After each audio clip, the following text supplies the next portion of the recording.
Sesaat lagi Anda akan menyaksikan spesial segmen di Indonesia Aja. In association with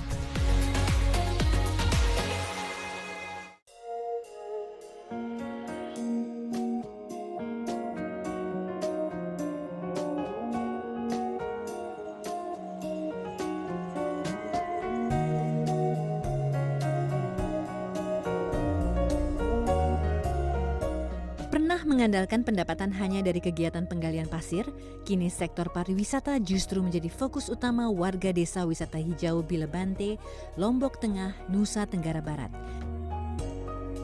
Di tengah pandemi COVID-19, warga desa Bilebante kian gencar mempromosikan paket ekowisata dan wellness tourism berbasis alam guna memberikan kesempatan kepada pengunjung untuk mengetahui lebih dalam sektor penggerak perekonomian warga di desa yang telah mengantongi sertifikat bersih, sehat, aman dan ramah lingkungan atau CHSE dari Dinas Pariwisata Provinsi NTB tahun 2021 ini. Desa Wisata Hijau Bilebante terletak di Kecamatan Pringgarata, Kabupaten Lombok Tengah, Nusa Tenggara Barat. Perjalanan menuju ke Desa Wisata Hijau Bilebante yang berjarak 24 km dari Bandara Internasional Zainuddin Abdul Majid dapat ditempuh dengan berkendara selama 37 menit. Sementara jika berkendara dari Kota Mataram yang merupakan ibu kota Provinsi Nusa Tenggara Barat yang berjarak 16 km bisa ditempuh selama 18 menit saja.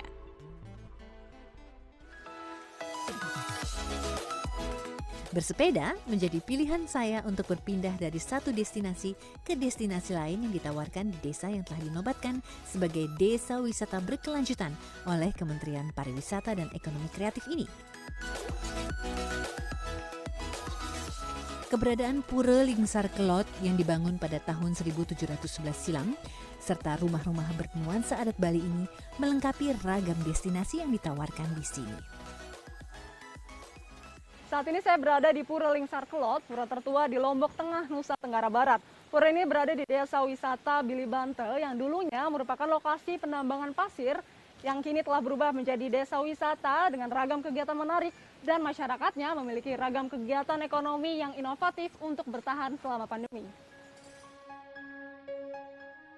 Pandemi mengubah banyak hal, namun berhasil memompa kreativitas warga desa Bilebante untuk tidak lagi hanya mengandalkan sektor pariwisata yang masih lesu. Desa wisata hijau Bilebante ini sangat ramai, jadi ada homestay-nya, kemudian lembah gardena, pasar pancingan, cooking class, kebun herbal, itu pengunjungnya sangat ramai sekali. Kalau per bulan itu nyampe dengan 2.000 pengunjung. Nah setelah pandemi, yaitu nyaris memang mati total nih ketika pandemi set. Tapi di bulan Juni-Juli ketika beberapa bulan pandemi kami berinovasi, salah satunya dengan membuat ini jamu herbal. Salah satunya yang paling dikenal adalah lemon grass tea.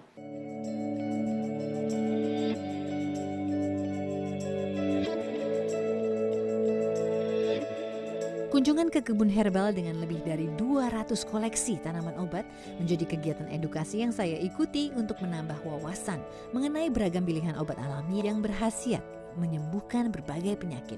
Saya juga diajarkan cara membuat lemongrass tea berbahan dasar tanaman serai yang dicampur dengan jahe, secang, kunyit, gula pasir, dan gula aren. Produk jamu rumahan lemongrass tea seharga Rp25.000 per kemasan ukuran 200 gram ini dalam sebulan tak kurang dari 400 kemasan lemongrass tea bisa terjual dengan omset Rp10 juta per bulan. Penjualannya terus meningkat hingga 15% selama pandemi dan telah merambah hingga ke mancanegara.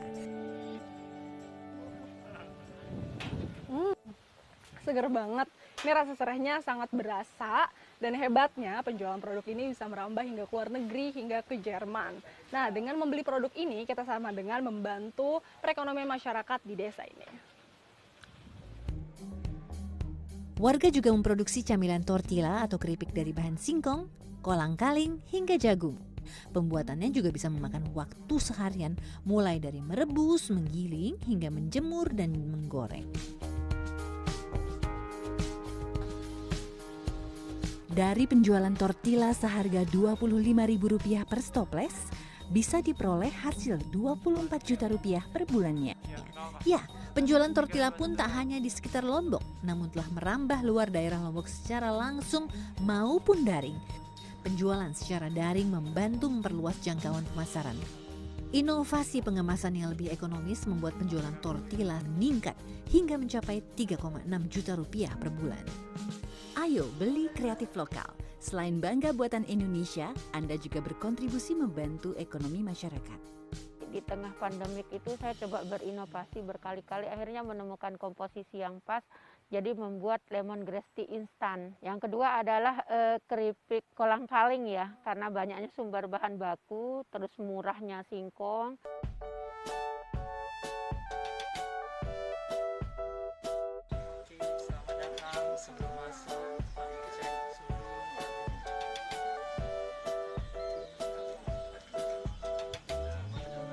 Terdapat sekitar 20 homestay yang disediakan di rumah-rumah warga dengan harga bervariasi, mulai dari Rp175.000 hingga Rp225.000 per malamnya. Penerapan protokol kesehatan tetap dilakukan sebagai langkah persiapan menyambut kedatangan wisatawan.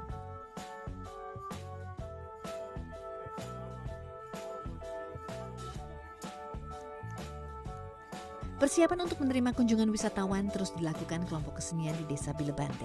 Lihat saja bagaimana para penari ini terus melatih gerakan tarian Puspanjali mereka. Agar nantinya saat pertunjukan untuk menyambut kedatangan tamu kembali digelar, mereka tetap bisa menampilkan tarian yang memukau. Begitu pula dengan para pemusik balai ganjur yang kerap tampil di hadapan para wisatawan saat berkunjung ke Desa Wisata Hijau Bilebante.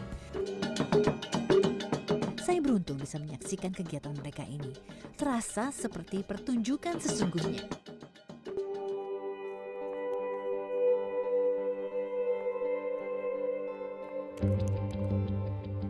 Kelas belajar memasak menu khas Lombok Tengah, ayam merakat menjadi kegiatan terakhir yang saya jalani di Desa Wisata Hijau Bilebante. Proses memasak ayam merakat yang berbahan utama ayam kampung yang terlebih dulu dibakar tidak terlalu rumit. Menu ini ternyata punya makna spesial dalam adat warga Lombok Tengah karena merupakan sajian khusus untuk jamuan kedatangan pengantin.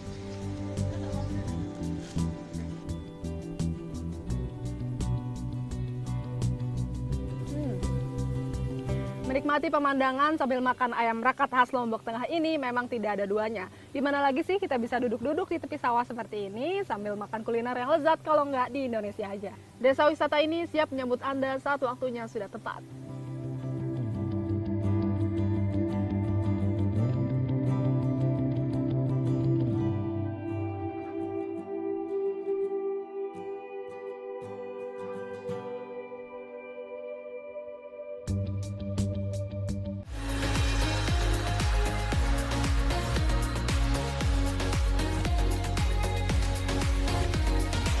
Terima kasih Anda telah menyaksikan spesial segmen di Indonesia Aja.